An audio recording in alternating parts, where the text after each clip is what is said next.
They're not even really ideas, just a series of bizarre rants, personal feuds, and outright lies.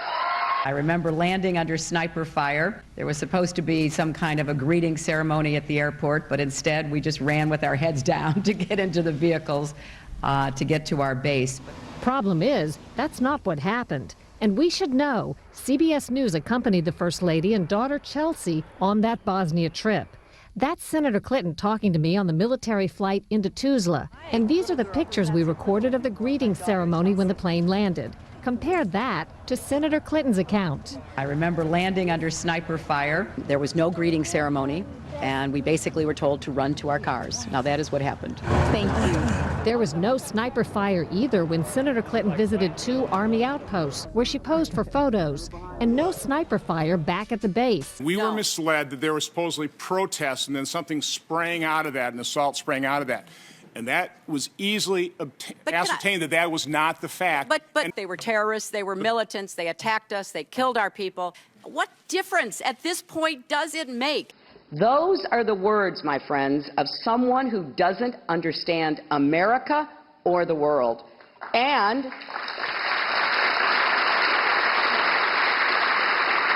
they're the words of someone who would lead us in the wrong direction. He said we are, and I quote, a third world country. This story is about a seething, simmering anger that is now boiling over into outrage. A beautiful jewel that has been violated, and a crisis of faith amongst a generation of Seattleites falling out of love with their home.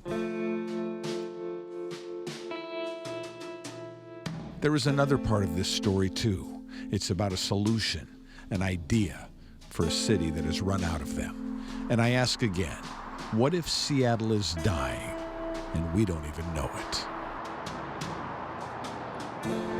I drive my 12-year-old's carpool through Yesler when we do carpool, and it's a good talking point about, what they're seeing, what we can do to help, how we can make a difference. And honestly, at this point, I don't have a good answer. Outside the I-5 camp, there was evidence of a drug epidemic throughout Seattle.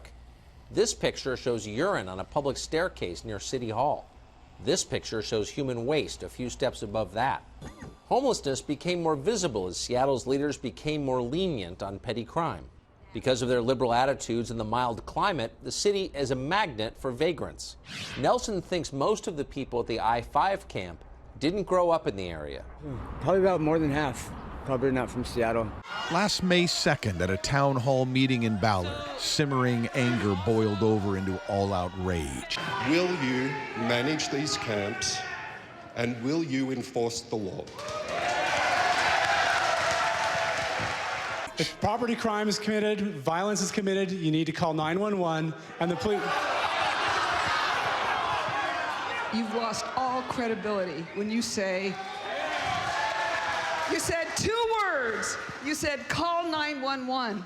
Do you understand that the police have told us to vote you all out so that they can do their jobs? And you're telling us to call 911? You're smiling. You think it's funny?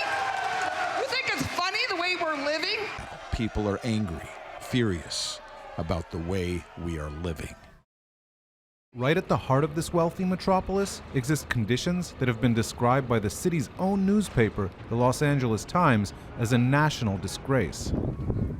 One expanse of 50 city blocks is an area that's become synonymous with poverty, crime, and homelessness. It's existed for decades and has dogged successive mayoral administrations that have tried to eradicate it. It's called Skid Row, and is home to an estimated 2,000 members of Los Angeles County's homeless community, to a nearly 50% increase in homelessness since 2012, to almost 53,000 people. The sheer size of Skid Row makes it look like a refugee camp. But according to a 2017 report by several homelessness advocacy groups, the availability of toilets here is worse than in a UN-run Syrian refugee camp. It smells of urine everywhere. Skid Row had about 10 toilets, I think, for thousands of people. So it's a pretty bad setup. So this is, call it the big green machine. and it's a bathroom. According to the LA Community Action Network, nearly 1,800 unsheltered people in Skid Row share access to just 9 toilets like this one, which means many avoid them altogether and use buckets, which are then emptied into the streets and trash cans. No hygiene is an issue here. The county health department reported that its teams observed feces and urine on 8 of 10 sidewalks during a survey back in 2012. Street washes like this one have been instituted to help stop the spread of disease.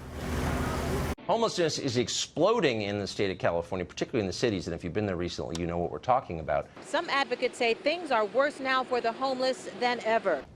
This may not be the image that comes to mind when you think of Silicon Valley, but it's a scene that's become all too familiar here. Homeless people wedged between a freeway and a residential neighborhood. You'll find a lot of encampments tucked in little nooks and crannies. Crime rates up sharply in California. The FBI is out now with some new numbers showing jumps in every major category, including murder. The homelessness in San Francisco has reaced a breaking point. Dangerous concoction of drug needles, garbage, and even feces lining the streets of downtown. I've been here for 72 years, but now it's different. Parts of the city aren't just disgusting. These diseased streets can be dangerous. Millions of your tax dollars are spent cleaning them. So why does one of the richest cities in the world have neighborhoods that resemble some of the poorest? You like taking walks? The day we met in Isla, she and her class walked right by nearly a dozen drug needles. It's not safe, it's not healthy. Feces on the ground, needles. Liberals dominate every major city. San Francisco, New York, other cities are losing middle-class residents at a frightening clip. Poverty rates remain high. Homelessness, while declining nationwide, is hitting record levels in the big cities. If you've been to any of them, you know, 10 cities everywhere. The Department of Public Works spent $60 million last year cleaning the city. That's nearly double from 5 years ago. Parts of the city are now being compared to some of the worst slums, not just in the country, but in the world. He said we are a third world country.